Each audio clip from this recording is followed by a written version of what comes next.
stopping everything, right? So I'm really surprised that the Canadian government and even the provincial governments, a lot of them are really hanging on tight to this, and I don't understand why. It's day 8, the second Saturday that people have come to Parliament to make one demand: a total end to COVID mandates and restrictions across the country.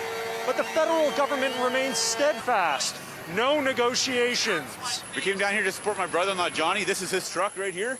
He drives for Gerard Transport. We came down to support him and also for the freedoms for our country. We're really disappointed in what our government has done with mandating stuff. We're not against the vaccine. We don't care about that. But what we do care about is the fact that we have to have the vaccine to go to restaurants and travel. David Rempel came to Ottawa with his family to express their frustration with restrictions he says are continuing to adversely affect their lives. He's not alone. Kelly Hale from Kemptville lost his restaurant because he refused to enforce mask mandates or check for vaccine status. In November 13th of 2021, my restaurant was taken from me by force. I was locked out. The locks were changed because I wasn't following the mandates. I said no to the vax passports. I said no to the masking. I have no right to ask people's personal medical information. I was not going to break those laws. I follow God's law, and I'm standing firm with that. So we've been fighting in the courts for the last few months trying to get my restaurant back. Ottawa's mayor has expressed a hope that the loss of GoFundMe cash could starve the convoy, but protesters have already pivoted to an alternative fundraising site. This whole thing last night with the GoFundMe, that is going to backfire big time. Big time. Everybody's doubling down on their donations to Give, Send, Go instead.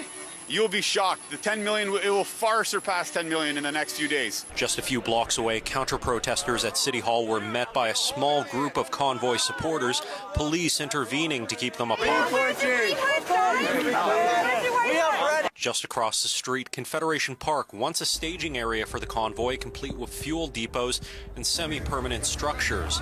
But on Saturday, convoy leaders told people they were moving. They say out of respect for the Algonquin people whose land this is. I think I'm, the same as a lot of people here. I'm tired of all the mandates. I'm tired of it all, but there's a right way to go around about this, and this is not it. As a resident of the Barwood Market, I'm being told not to go out into my own neighborhood.